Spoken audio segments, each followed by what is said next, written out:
Morning. Morning. Needs. It's a big one today.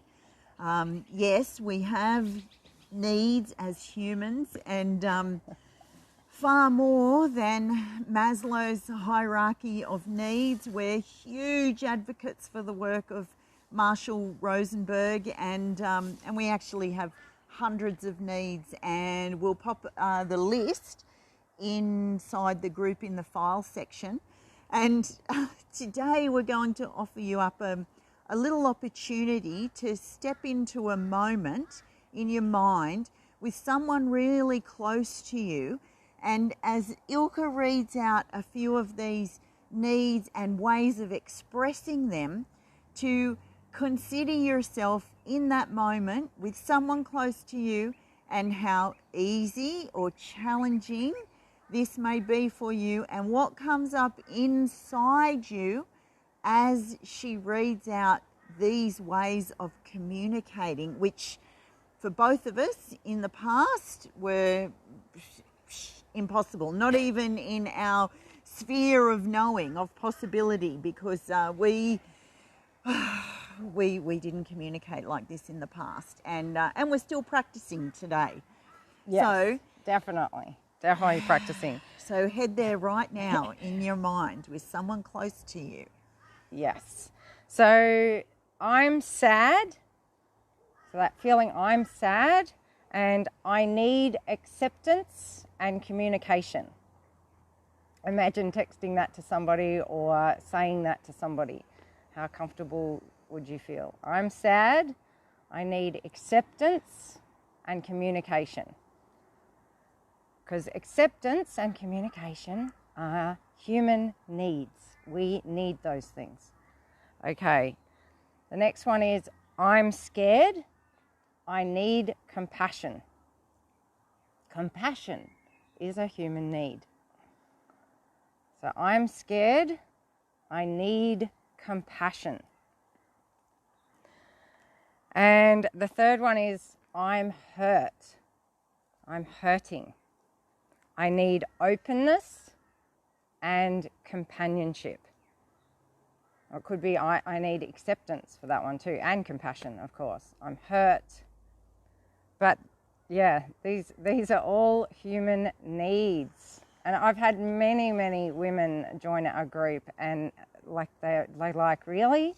Needs? I mean, Joe and I talk about this all the time. Really? These are needs? You know, most of us grew up where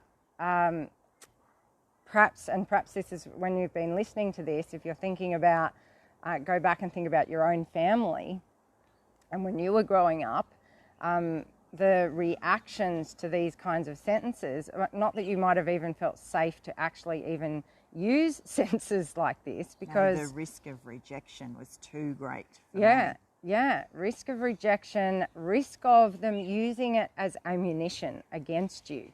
You know, siblings, oh my goodness, how good are siblings at gathering up something you've said and, using it to criticize, to judge, to mock, to walk away from you, they might take it personally, and they could gaslight you, like deny your feelings altogether. So say, oh, don't be silly, you don't feel like that. And, that always... It's a bit familiar, that one. Yeah, that doesn't go down well. So what I wanted to ask Joe to, given that these sentences, to start speaking in this way, there has to be a lot of trust between the person you are speaking your feelings and needs to. And I want to ask Joe, what was it like to... what happened in your family before you were learning this kind of communication style, and then what did you have to do really to be able to do that later? And then what happened? Yeah. Because the thing is, as we know, families will carry around their programs normally unless they are doing really like the big inner work on themselves. They've got all their little scared 3-year-old programs themselves. Our mums and dads, our aunts and uncles, you know, they're carrying around childhood programming too. So this expression that people don't change, well, they don't change unless they work on their trauma. You know, so it's not like you go back to your family and you start speaking openly and honestly, and they're going to change how they respond to you. So what's the go with that, Joe? Well, from a very young age, I learned to not speak, and even as an adult to come to the awareness that I'm allowed to have needs was quite shocking and surprising and very, very confusing to me. And like from a young age, from 17 onwards, I was paying psychologists, and I recognise now it was just to listen to me. One, that in that 90-minute session with them, they weren't going to run away from me. They weren't going to criticise me. They weren't going to judge me, even though one did fall asleep on me, which was very, very challenging. But without being, I felt safe by paying a professional that I could speak to, because too many times I'd learned that if I shared myself, then I get shut down with like, oh, that's silly. You don't feel that. Like people telling me that I don't feel a certain way when I felt a certain way. What a great way to cut off from yourself, cut off from your feelings. And so to feel safe in those moments with the psychologists, the counsellors, the people I'd paid was very different, and like that sometimes that was 90 minutes per week was the only time I felt like I could be myself. Yeah. So the criticism mainly, the criticism of like you're weak, people who express their needs like I'm sad, that's a weakness. You cannot have that. What were some of the other ones? I'm scared. Oh my gosh, what a huge weakness. You're soft if you express things like that. Yet, what we know doing this work is like being an adult, it's just like watching a child when you accept them in the moment with whatever their emotion that they're going through in that moment. If you can be there and be fully present and accept what they're going through, they move through those emotions very, very quickly. And that's such a healthier way to be, rather than, like that's not weak, to go through an emotion and come out the other side really quickly. And then as kids, if you learn that, to be able to do that as an adult, you can get through stuff very, very quickly. I'm talking minutes. Yeah. But from what I did, suppress, and then all this stuff, like 47 years of suppressing, comes out somewhere. It's got to come out somewhere. Yeah. So then that's a good lead in to know that children can process their emotions fairly fast, especially if someone's listening and willing to mirror back to them and to accept and allow their needs and allow their feelings. It is. They can get through it in minutes. So what did you have to do as an adult, Joe, to then be able to, like you've just gone off to and spent time with your family now, and you know your responses and reactions to them are very different now. So can you explain what had to happen for you to now be able to spend time knowing that they might criticise and things like that, but you can still be yourself around them? So I had to go back into the memories of where I'd been shut down and really find acceptance and hear myself, listen to myself, be there for myself, and trust in myself. So go back to those really painful memories that brought up a lot of emotion because they have been suppressed for a long time, and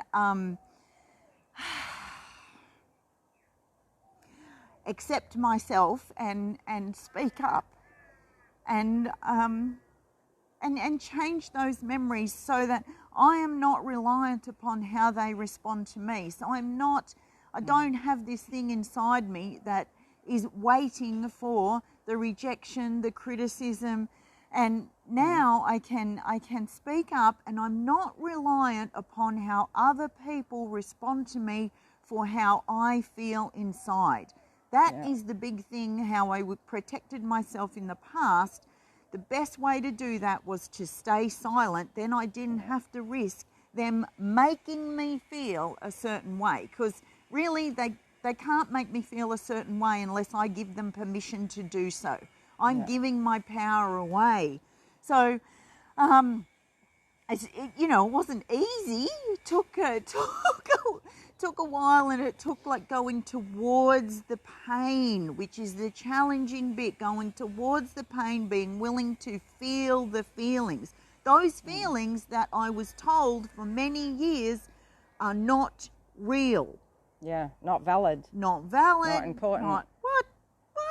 Yeah. You don't feel that way. So I had to do that for myself. And in the beginning, in the presence of someone who knew how to be there, fully present with me, accepting, not make it about them. And now I can be in the company of my family and those close to me, and mostly speak up. It doesn't just stop here. I don't shut down. And it's gold. And also then with people, you can know that the world has 9 billion people in it. Yeah, and I remember when I first got married, and they did a questionnaire with us, and it asked us, and this is back in my early 20s, so when I was living in the fantasy fairyland of probably mostly watching too many Hollywood movies, thinking that my husband was going to be my be-all and end-all to, my romantic life, my emotional life, my spiritual life, he was just going to fulfill my every need. Like, this was my head. And when the minister said to us, we had to answer these lots and lots of questions, including how many children do you want to have? And believe it or not, my daughter still finds it amazing that we had not discussed that yet. And we're, 3 weeks off getting married, or a couple of months off getting married. And one of the questions was, will your husband fulfill all your needs? Now, I knew the answer was no. I knew it logically. The answer to this question is no. But I could feel this deep resistance inside of me that said, yes, he's going, yes, I want it to be like that. I want it to be that. So the other concept that Marshall talks about with nonviolent communication is that it really, as adults, not very different for children, because for children, we decided to have children. So really, if we're there, to me, especially if you're in this group and you're being a conscious parent, it is your responsibility to, meet your child's needs. But you don't always have to be your husband or partner, therapist. This has to be a consensual agreement between you. And so even having a discussion about that, I can imagine for me, 10 years ago would have turned into some heated argument where I probably would have ended up walking out and slamming a door, because I just did not know how to speak. I had not had it demonstrated to me growing up how to speak from your feelings, from your emotions, to even expect that your needs would get met. And I'm sure, and my parents had even less training in this. So it's not their fault. Like, everybody's evolving and doing the best they can. But it's a massive step forward to, start speaking from, as Marshall would say, from your heart. He calls it like the giraffe language. And the other puppet that he uses is the jackal. And the jackal is like the one who's the authoritarian, the really like the judgment, the criticism, the gaslighter. The gaslighter. And that in our culture, that is really still the prominent way of speaking in nearly all systems. So this is a massively, it's like, to me, I say it's like learning Chinese, like if you don't speak Chinese, because I even reading these out to Joe this morning, I said, I still feel a little bit awkward, like reading this out loud. I'm sad. You know, my childhood, there was, you don't speak that way. It's not going to end well. So and one thing that's big, and our recent post was, are you healing your childhood trauma or handing it down? And this is what I did. Even though I was so adamant that I wouldn't hand those behaviours down to my children because I knew how hurtful it was to me to be shut down emotionally, I did it with my kids. They would, and my husband. You come to me and you want to be emotional, and I'm doing shutdown. I'm doing go away from me. I'm abandoning them when they most need me, and all the while, my heart, my soul didn't want to recreate those things because I knew how painful it was. Yet subconscious programs take over, and I did. I recreated them until, like we say, our kids are our greatest teachers, until, the poop hit the fan. And I pretty much chose then to start looking at my own programs and healing myself so that I could change generational patterns. Yeah, and that's why, like, we really do honour and, like, to the people who come along, the mums and the dads who come along and do their inner work and start changing these childhood traumas so that they can, because I'd read Marshall's books, I read them probably 10, 15 years ago now. I started reading that stuff. I found the old CD cover in my bookshelf the other day. It's very ragged edges on it. It rolled around in my car for many years. I listened to his audios, and it was all about speaking peacefully and calmly. But until I cleared up my own childhood trauma, I was like Joe. I would often pass down the very thing I didn't want to do to that I hated as a child. I would do it to my own children, especially in the moments I was triggered. And the other thing I wanted to say too was just busyness. Like, I'm too busy. I'm too busy right now to hear you. Like, we've got things to do. We've got to get out the door. We've got, and yet, like, I know with my grandchildren, and if I had my time over again, that the slowing down of life, that everything is about this connection. I've learned, get older, you get wiser as you get older, and that's maybe why grandparents, finally start to really mellow, because they start to get it, that life's too short. Like, it's the connection will solve everything. So taking another 5 minutes because you might be late to playgroup, or you might you miss half an hour of school, and oh my God, Ilka, you can't say that, but really I truly believe, like, again, Gabor Mate was talking about, they've worked it out now. It really is the childhood stuff. If your needs are met, you don't have to find ways to meet them in other ways. You don't have to manipulate. You don't have to find you don't have to go beyond yourself to try and do that. And that's where all of us start to learn to not be ourselves, by not having our needs met. So if you can start learning as an adult, get a copy of Marshall's book, watch some of his videos.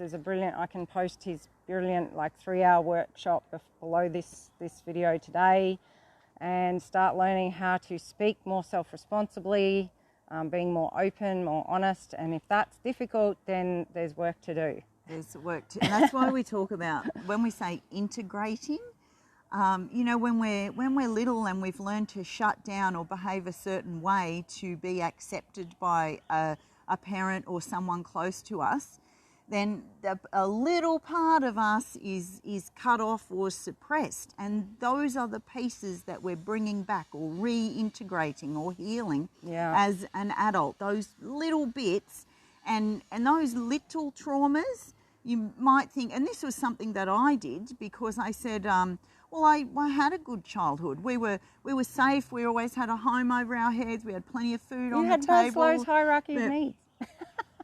But like emotional needs, no, emotion. Not having emotional needs met is big T. It's big trauma. Yeah, yeah. And I'm just so, again, as I often say on these videos, I am so in awe of the parents. I have many parents now who both parents are showing up to do this work, and it is like, oh my God, it just is incredible to me. Just warms my heart so much. I can't say enough about if both parents are willing to look at the reasons that there's always childhood reasons that you respond and you're triggered in certain ways.